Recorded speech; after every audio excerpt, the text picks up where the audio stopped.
Wait. I'm ready. This is Brian from the soon-to-be champion Skybusters, and you are listening to Josh and Gar on the Hidden Oaks Overdose Football Fix on Spotify. Or YouTube, or iTunes, or Google Podcasts. But you know what? That's okay, Brian. It is Saturday, December 23rd, 2023. We're in for a jolly good old time. Hello, everybody, and welcome to the Hidden Oaks Overdose Football Fix podcast. I am one of your lovely hostesses, the Garlic Johnson. We are joined, as always, by our other lovely hostess, the Joshua Mitchell. Josh, say hi to the folks out there. Folks.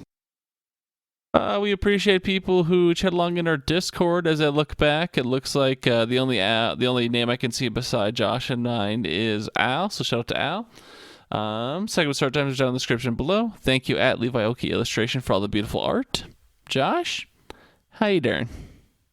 Hi, Darren. How you doing? Oh, I'm not as cool as Walters, who was bitching to us about some 2 hours of sleep he had on Thursday to Friday, which no one cared about. But I am operating on what the kids would call about 4.5 hours of sleep this morning. So if the show is bad, that is why. Because I'm bad. Yeah. All right. Makes sense. Are you fucking excited, Josh? Oh my God! Yeah. No, I'm pretty excited. I'll take it. You don't sound very excited, Josh. Nah, we watched a movie. We watched a Christmas movie last night, a new one. We usually, there's the traditional ones that we sometimes watch, or that we'll watch kind of like every year at some point, it seems. And so last night we tried out Spirited with Will Ferrell and Ryan Reynolds. Ooh, yeah. I enjoyed it. It was a musical, but it was great. It had its moments, but Ryan Reynolds is the national treasure, and Will Ferrell's up there with him.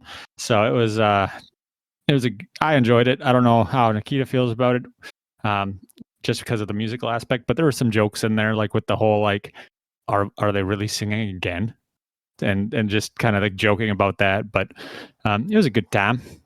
How about you, Gar? Did you do anything?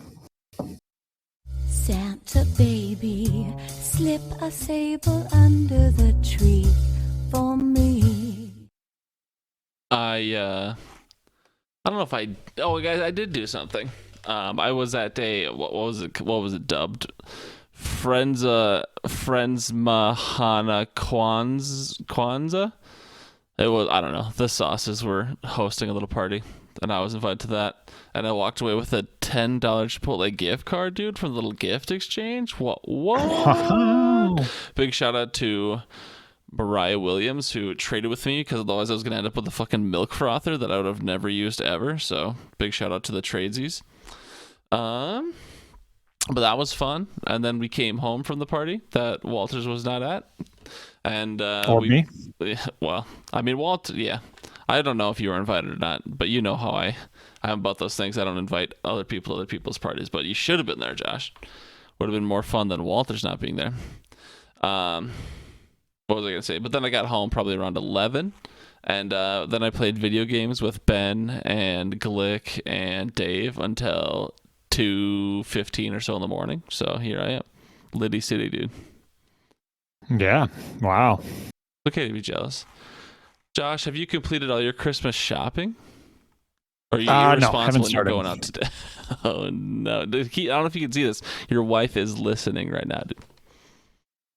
Yeah, I know. She knows. Yikes. How do you think that makes her feel, Josh? Well, you see, it's not about presents on Christmas. What's it about? It's about the birth of Jesus Christ. Wasn't he born in like July? Well, this is the day that they celebrate it, but hell yeah, dude. Shout out to Jesus. Doesn't necessarily matter. Shout out to birthday boy, dude. It is, yeah, the celebration of his birth. If you want to get all philosophical on it, you can celebrate your birthday whenever you'd like. But that's true. And so, yeah, I mean, we had a Christmas party on Thursday with some church people, and that was fun. Played some games. It was a potluck charcuterie board type deal. So somebody had smoked turkey legs all day. That sounds amazing. And then they brought that, and then they had like cast iron like gourmet mac and cheese with bacon pieces that we ate. What? And then I'm gonna there start going were back to church, dude. and then there were bacon wrapped pheasant poppers with like jalapenos, and it was delicioso. But yeah, so that was fun. And then tonight we have so our church, I don't know if I mentioned this on a previous one, we have so instead of doing like Christmas Eve and Christmas Day, since Christmas Eve is on a Sunday, they're not going to do like the whole like change of schedules for everybody. So Christmas Eve services tonight, and then Christmas Day services tomorrow. And so then Christmas Day is just, family time. Freebie. Yep. And so one of the, I don't know if all churches joke like this, but one of our youth leader guys, kind of like the youth pastor, but he's not a pastor. He dubs this day Christmas Adam, because Adam came before Eve, and since tomorrow's Christmas Eve, today's Christmas Adam. I got a kick out of that. That's a good dad joke. That's a little punny, yeah. So are you going to the service tonight, then, or are you going to go tomorrow? Tonight. Yep. Nice. Oh, dude, the night service is always better. I don't care what. I mean, not that I'm a big church guy Well, anymore. you go to both, but all right. Now you're just fucking. What, are you trying to get extra credit, dude? That's not how it works. No, Josh. I mean, it's just kind of how we always did it growing up too. Yeah. Well, I mean, shout out to you. I don't know. I always like the night service. For whatever reason, the Saturday night service always slapped for me when I went to church, so I feel it. Is it because it's darker out and people won't notice that they're like, who's this strange dude? Who's the gremlin in the back with their face covered? Yeah. Yeah. That's exactly right. I'm the leper in the crowd. All right, Josh, we've talked plenty about Jesus. Shout out to his, I'll wish him a happy belated birthday. Josh, are you ready for some starts and some seats? Sure. I'm sitting right now. Last week, Gar, a little bit of a rough week for you. You're continuing your 1 out of 5 streak. Dude. With a negative 4.4 point differential. So you almost washed out even. I went 2 out of 5, so not much better. And then Walter's kind of won with 4 out of 5. Good for him. I went positive 14.3. Walter's went positive 45.7. He had 2 of the biggest plays last week. Overall, Gar, you're 25 out of 70 with a negative 43.45, and I'm 25 out of 70 with a positive 39.1. So it's quite. I need to at least have one number higher than you. Slow down, dude. And then 18 out of 45 for Walters with a positive 82.65. This past week really helped him out. Going into this week, Gar, who do we got for the throwers of the ball? Well, Josh, we're starting with quarterback, and I got on here early to make sure I could shoehorn in one of my own decisions I have to make this very weekend, Josh. We are looking at Cincinnati's own pride and joy, Jake Browning, who will be playing at Pittsburgh, who will be starting Mason Rudolph over Mr. Trubisky. Then we have the Tampa Bay Buccaneers, who just thrashed the Green Bay Packers, playing versus Jacksonville. And then we didn't really have a good third option, so we just threw in Nick Mullins, quarterback for the Vikings, playing versus Detroit for the division. Josh, who do you like, Browning, Mayfield, or Mullins?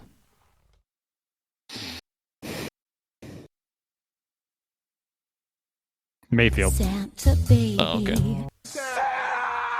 Oh my God! Sorry, I should not have a soundboard when I'm this tired. Do you have any reasoning for why you're picking Mayfield? Nope. Okay, well then I'll talk. I'll look at the tail of the tape. So Jake Browning, he was officially the starter, 4 weeks ago? And the last 2 of 3 weeks, he's done over 20 fantasy points each. He did pretty amazing. Versus Minnesota, I had faded him. I figured that staunch Minnesota defense was going to slow him down. We did not. He still put up 19 fantasy points, which was pretty good for Mr. Browning. At Pittsburgh, I assume division rivalry. The Bengals are going to want to go off once again. Like I said, they're playing Mason Rudolph. Browning's probably a solid option. Moving on to Baker Mayfield. Last week, he had his best week in quite some time. He put up 20, actually his best week of the season. He put up 29 fantasy points. The week before that, he put up 20 at Atlanta.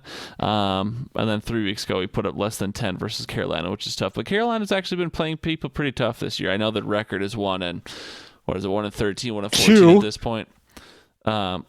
They got their second win versus Tennessee or something. Yep. Anyways, they're playing Jacksonville, and Jacksonville's defense has been soft to the passer, so Baker might be a good play as well. And then Nick Mullins, I mean, he's only been the starter for 1 week. This will be his second week. He put up 17 fantasy points last week. You could argue this could be a shootout, and maybe Mullins has one more week of chemistry with JJ and yada yada yada, but Nick Mullins is not the running for me. It's between Mayfield and Browning. And I don't know. I think Browning might have the higher floor. He has been pretty electric in his starts this year. Baker Mayfield might be the hotter hand. It's tough to say, but I'll go with Browning just because that's who I'm currently starting, and this didn't help me at all because Josh didn't give me any input.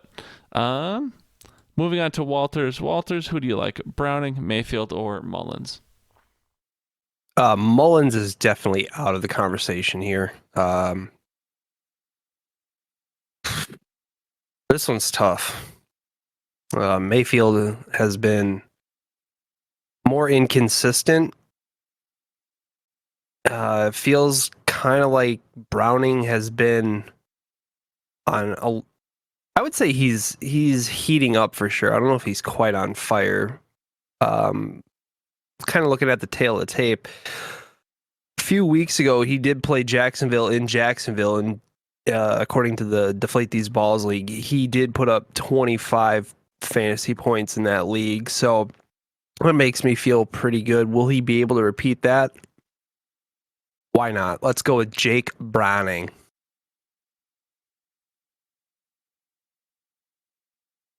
Moving on to the running backs, we've got 3 guys who are running back on their team, believe it or not. First, we've got Javonte Williams versus New England. Next, we've got Aaron Jones at Carolina. And next, we have Chuba Hubbard versus Green Bay. Carr, make a pick. Javonte Williams is a pretty depressing choice. Not that any of these choices are any good. He's currently running back 29 on the year. He put up 3 points last fantasy week with less than 50%. Carr, who'd you take for quarterbacks?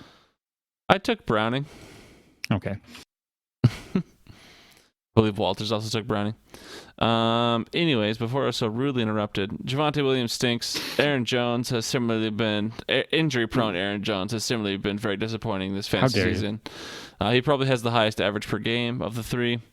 Chuba Hubbard, he is now the starter in Carolina. He's put up double digits the past 4 weeks. I'm going Chuba Hubbard.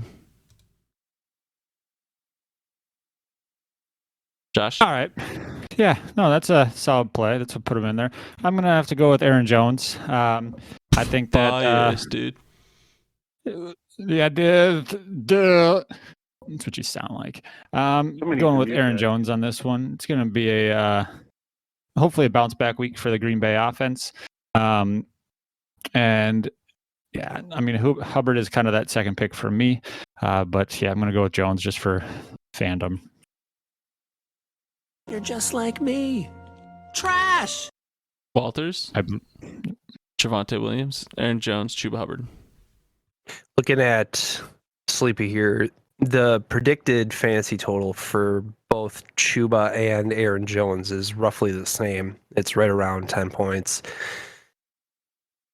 I want to say that I could be wrong, but is Carolina known to have a very good run defense currently? Or are they trash as well?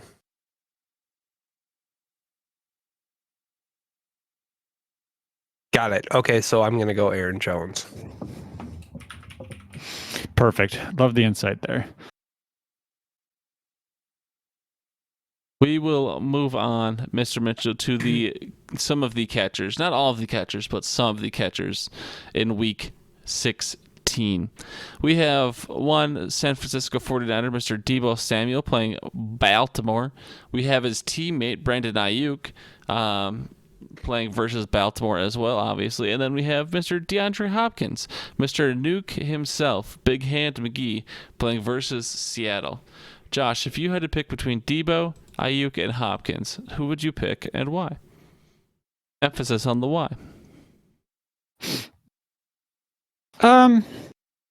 Well, Baltimore's defense is pretty solid.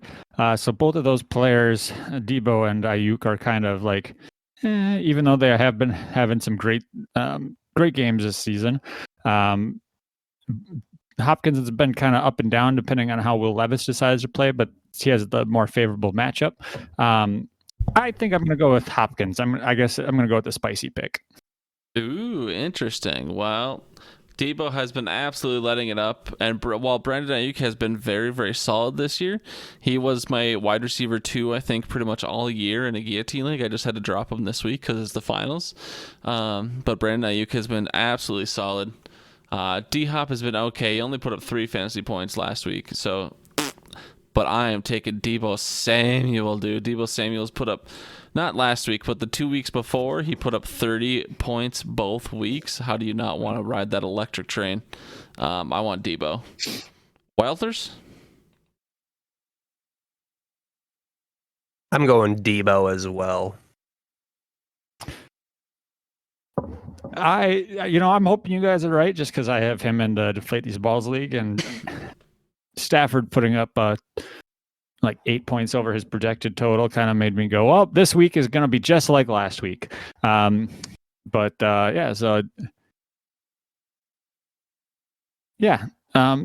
moving on to the tight ends, we've got Trey McBride at Chicago, Jakey Fergie at Miami, or Dalton Schultz versus Cleveland. Gar, make me smile. I mean, Dalton Schultz, obviously, he had a pretty good start to the season, and then he got banged up, toward the last couple of weeks here. Actually, he didn't start the season well. He broke out probably week 3, week 4, and then he had a good run, and then he got hurt in week 12. But he's not a bad choice here. But CJ Stroud isn't playing, so I am not interested in Dalton Schultz. I don't think he seems that he needs that connection to be his best self. Jake Ferguson, he is someone who has similarly been a bit of a roller coaster. He broke out probably week 4, and then he had a couple more down weeks. Then he had his best stride week 8 through 11, and then popped off again week 13. He's currently tight end number 8, which doesn't mean a lot because tight ends stink, but I'm kind of lukewarm on him as well. Finally, we have Trey McBride, and Trey McBride has been lighting it up ever since Zach Ertz went out. He really broke out week 8. And then he's had a couple bad performances, but otherwise he's been in the double digits a lot. I'm going to go with Trey McBride. Josh? Yeah, I'm going with McBride as well. Ferguson let me down last week, so he left a sour taste in my mouth, and I'm sure he'll be fine. I think that game's going to be more of a shootout, but McBride, I think, is kind of a target hog. Dalton Schultz did okay last week, despite not having CJ Stroud. He got 10 points in PPR after coming back from injury. I'm guessing that this game against Cleveland is going to be another kind of pass-heavy one, back and forth, but I'm still going to go with McBride. Walters? Looking at it, right now, Trey McBride seems really like the only target that Kyler has in Arizona. That being said, going against Chicago has been, I think, a fairly good defense recently. I think teams have been struggling to score against Chicago, or not just putting up as many points as you'd think that they would. So for me, looking at the matchup this week, I think I'm going to stay away from Trey McBride, and I will go with Jake Ferguson, who is playing the Dolphins, and I just think that's a more favorable matchup. Okie dokie. Walters picks Jake Fergie. Fergalicious, some would say. We will move on, Josh, to our final position, and that is the flex. We're going to get flexual here for just a moment. Josh, if you had to start someone like Devonta Smith, wide receiver for the Philadelphia Eagles, playing versus division rival the Giants, or Calvin Ridley, wide receiver for the Jacksonville Jaguars, playing at Tampa Bay, or running back for the Detroit Lions, David Montgomery, versus Minnesota, who would you pick between Devonta, Ridley, and Montgomery? Well, Minnesota's defense has been pretty solid. Would clip that. And kind of, I mean, they've been in that top tier, which is actually good news for Packers and Bears and Lions fans, because it just means that they're DC Flores he's going to get a head coaching job this offseason. Don't you so fucking dare. He's gone, and then they're going to bring know. back somebody like whatever his name from last season. That Donta. Yeah, or maybe you got, Joe Barry's probably going to be looking for a job this offseason. You guys can keep. So Montgomery is kind of wishy-washy. That being said, if Detroit gets on the 3-yard line, he's probably going to score 3 times. So he's kind of meh. Ridley versus Tampa Bay. Ridley's had that up and down season, but so has Devonta versus New York Giants. I'm going to go with Ridley for no reason other than whatever. I like him. I mean, looking at what you're maybe seeing, Josh, even though you're probably not looking at it, Calvin Ridley the last 2 weeks has gotten 25 targets. Just in the last 2 weeks, he only has converted those into 4 and 5 receptions, but the volume is there for Mr. Ridley. He is getting looked at a lot. Anyone who watched last week's game versus Baltimore knows that man basically had a touchdown, but then it was called back at the last second. Probably should have been a touchdown depending on what you believe, but I believe it should have been a touchdown. So Calvin Ridley is getting volume was the whole point of that. Devonta Smith, he got 5 targets last week for only 5 receptions, but it really seems like Jalen Hurts is falling off for whatever reason. It's possible the Eagles are seeing that and they're about to have a huge blow-up game versus the stinky Giants. I don't know if Tommy Cutlets is playing or Tyrod Taylor. Doesn't really matter. Because the Giants stink, so maybe the Eagles can finally thrash someone as a good feel-good game looking towards the playoffs. And then Dave Montgomery, Josh, like you said, that Minnesota defense, for whatever reason, has been good. Too good, not matching our offense with Nick Mullins. But I also agree with your take that, if they get in the red zone, especially with, 5 or less to go, end goal, I think Dave Montgomery gets the rock. So that's really a touchdown swinging dependent type play there. That said, Josh, I'll rock with you. I'm kind of forced to play Calvin Ridley in a playoff matchup this week, and I'm not super thrilled about it, but there's been some injuries to my other players, so it is what it is. But with that volume, I mean, if you even go one more week back, he got 8 targets. So 8 targets, 13 targets, and 12 targets. Obviously, Ridley's going to convert that into a boom performance at some point like he has early in the season. So I'm rocking Ridley as well. Walters, who's going in your flex spot here, Mr. 4 out of 5 last week? Devonta Smith, Calvin Ridley, or David Montgomery? So looking at the recent news for Devonta Smith, he has missed back-to-back practices. So if I were to pick him, would I have another option or would I just be out of luck? Well, then I'm not picking him at all. I'm going Montgomery. All right. Walters did go 4 out of 5 last week. So for the people listening, he might not have given a lot of reasoning. He might not have given a lot of whatever, but he did the best last week, and it wasn't even close. This is the fantasy playoffs, so whatever sort of stishing you super, maybe tune in to what Walters is saying because he dominated last week in the start sit. As well as the podcast play along, the FanDuel challenge. Yeah, I mean, it must be easier Ladies. to focus on all these side things when you're not in the playoffs in any league. So I show up when it counts. We will move on, Josh, to the DFS FanDuel Play Along Bust of the Week, just as Walters was alluding to it moments ago. Josh, who do you think is going to bust this week and why? Jay Trash, Indianapolis Colts running back against Atlanta's defense, who's okay, I guess, maybe. He's $9,000. He's coming back from injury. That offense has been decent, but that's just because Gardner Minshew is a stallion. And so, yeah, JT, I don't think I'd be hesitant to pay $9,000 for him. Why you gotta call him trash? Don't you like JT? Why are we thrashing this man? What did JT do? Because you had played a Forky soundbite right as I was typing or like thinking about his name. I'm trash. Gotcha. All right, Josh says JT will be trash and not worth his $9,000. I was gonna say game tag, but that just makes sense. Price tag. Josh, I've got I did type Lamp. I've got CD Lamp here for the wide receiver for the Dallas Cowboys. Obviously, that game could be shoot-up potential. I'm thinking that Mike McDaniel and company are going to do their best to scheme up something to slow down Mr. Lamb as the number one most lethal weapon there in Dallas. And they're playing in Miami, so who knows if the rumors about Dallas not being able to play on the road is true or not. But I like CD Lamb busting for 9,400. I think Jalen Ramaswamy is going to, just kick some ass out there on the perimeter and slow him down just enough to frustrate him, and then he'll get in his head and then he'll play bad. I can see it all happening very clearly right before me. So CD Lamb's gonna do bad.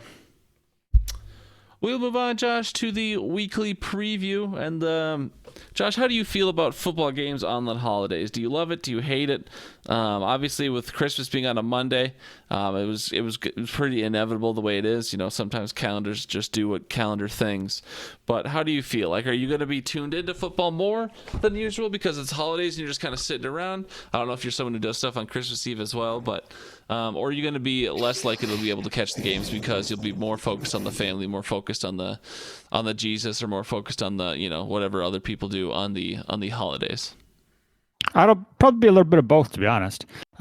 Depends on how the day goes and everything, but I think that the games today are probably the ones that I'll be least likely to watch, just because of last minute shopping and other activities. You don't want to watch the fucking barn burners of Pittsburgh versus Cincinnati and Buffalo versus the Chargers? I mean, I would love to. Those games just sound like fun, sound like great naps. But that being said, like I said, tomorrow during the day, I don't know. It'll be tough. It'll be tough because what you're wrapping. Yeah, I don't know. I'm just trying to think because I don't know. I don't know. It's not like Thanksgiving where it's kind of a given that I'm going to be watching football all day. So who knows? Okay. Sure. I don't know what my schedule looks like. I feel that. I know I for sure will be tuned in. Definitely tonight. Tomorrow, I will be tuned in as well. Actually, our family get together. So my dad said the family always get together on Christmas Eve instead of Christmas Day. And so I will be tuned in. We are actually intensely getting together at 11 in the morning so we can get there, get settled, and watch the Vikings game. It's probably the main attraction of our family get together because our family doesn't like each other enough to sit there and actually just talk to each other and do activities. So we need a digital pacifier like the Vikings game to entertain us. So I definitely appreciate the Vikings game, even if the Vikings are going to be losing the division. And then Al and Bradley can each send me $20 via Venmo. But I will be definitely watching plenty of football tomorrow, and then I think I will struggle on Monday. The NFL has decided to really take over Christmas from the NBA, so there's going to be a noon game, a 3:00 game, and a night game on Monday, and I'll be at my mom's house all day, and they will not have football on for a single second, so it'll be very hard for me to watch Monday. Luckily, I don't have too many fantasy players on those Monday games. It's Vegas versus KC. Giants versus Philly, and then Baltimore versus San Fran. I might be able to catch some of that night game. I might be home in time, but I know I'll be football deprived on Christmas Day itself. What about you, Walters? You're someone who's known for not watching very much football. Are you going to be able to watch football over the Christmas weekend or no? Today, I probably won't be watching any football. When I mentioned that the Vikings play at noon to my lovely wife, and wife. Let's make sure we get that in there. And my She's an avid listener. And my wonderful in-laws. The look of contempt. Sure, yeah, we'll go with that one. When I said, "Hey, the Vikings play it," yeah. I don't think they could have said, "No, we're not watching football at all" on Christmas Eve, but we'll see. I don't know. I might sneak, one of those 5 or 7 inch black and white televisions with the little antenna and just, sneak off to the bathroom a few times. Just throwing an watch a few plays. And listen to fucking Paul Allen all day, dude. Yeah, because that's how I want to ruin my Christmas. How dare you, dude? Paul Allen, despite what you might think about his opinions, when he's just commentating a game with his golden velvety voice, Paul Allen's pretty good, Josh, and you know this. Nope. You can't just give him that. You can't give him that little bit of, you know what, this guy's actually pretty electric on the mic. You can't even give him a little bit. He's very enthusiastic if things are going his way. That's, you know what? That's a fair, hard-hitting analysis. Josh, is there... just to put a pin on this point. Okay, who cares? Go ahead. Paul Allen's the best radio play-by-play in the business. All right, that's probably not true. Josh, is there any particular matchup, whether you'll be able to watch it or not, that you'll be really tuned into? Because obviously we're in the semifinals of the fantasy playoffs. Is there someone you're really pulling? I guess I don't know what your projected totals look like. Is there someone you're really pulling for? Or is there someone you really want to... I know you're someone who loves to be watching the... Well, I don't know if you love it because you seem to hate it based on your chat reactions all the time. But is there any fantasy cast you'll be really tuned into because you need to see, by the minute how this player is doing? Is there anyone you're really depending on this weekend? Or do you feel pretty confident in most of your matchups as is? Well, Ben and I are in the semis against each other in the Victoria's Secret League, and Ben's team has kind of been a steamroller all year. Kind of helps that Jay just kind of gave him Lamar Jackson and everything. But at that matchup is going to be really just comes down to the Monday night game, San Fran versus Baltimore. I have Purdy. I have Purdy and Ayuk, and he has Moody, Kittle, McCaffrey, and Jackson. Jesus. So he has those guys. Otherwise, the other kind of big one on here, I believe, would be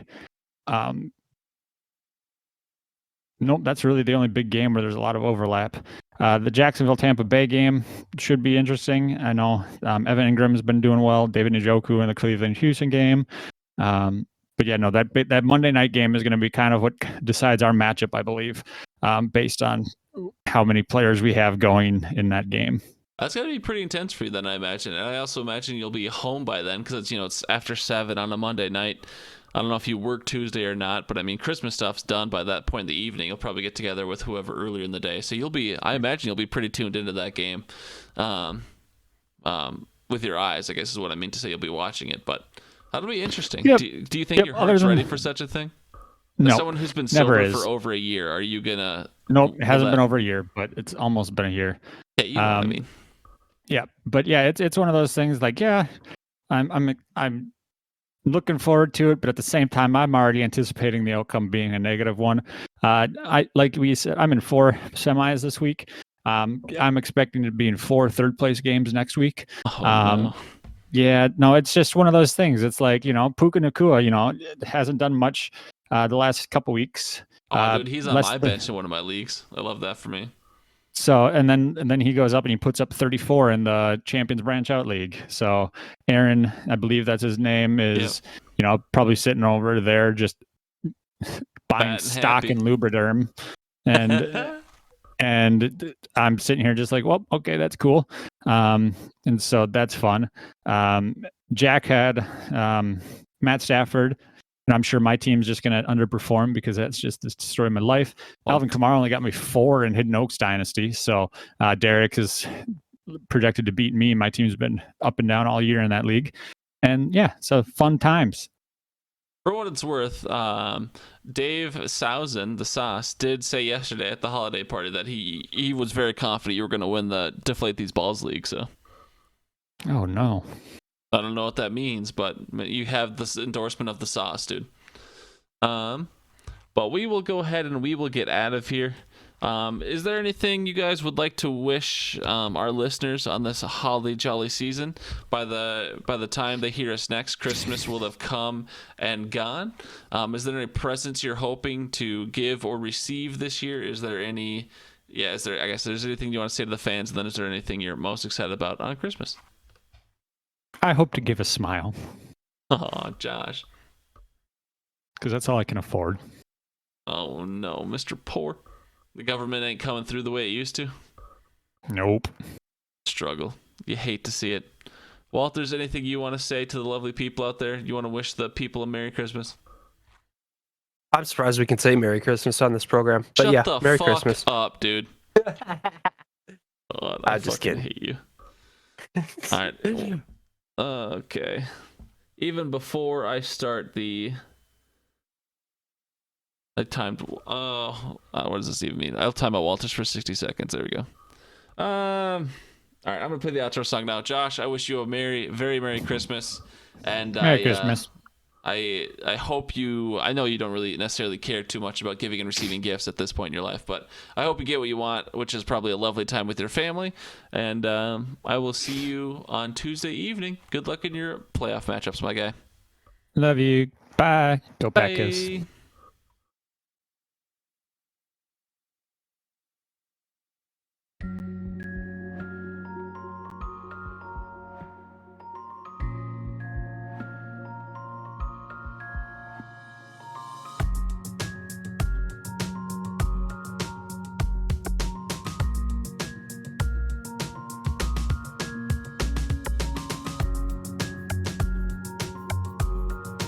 I need to go fucking back to bed, dude. Oh my god. Whew. Waltz is gonna ask me if I want to play Call of Duty. I probably shouldn't, but I might.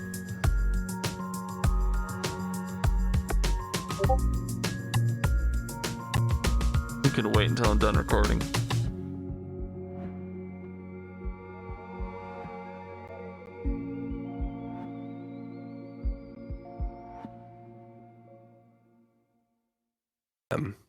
Course needed to be to work at 7. Didn't make it. I got there at what, 8:30? Yeah, 8:30. Running on 2 hours of sleep is not fun. Were you looking for someone to care? Because you will not find them here. No. I thought this was a safe space. Not for you. Hmm.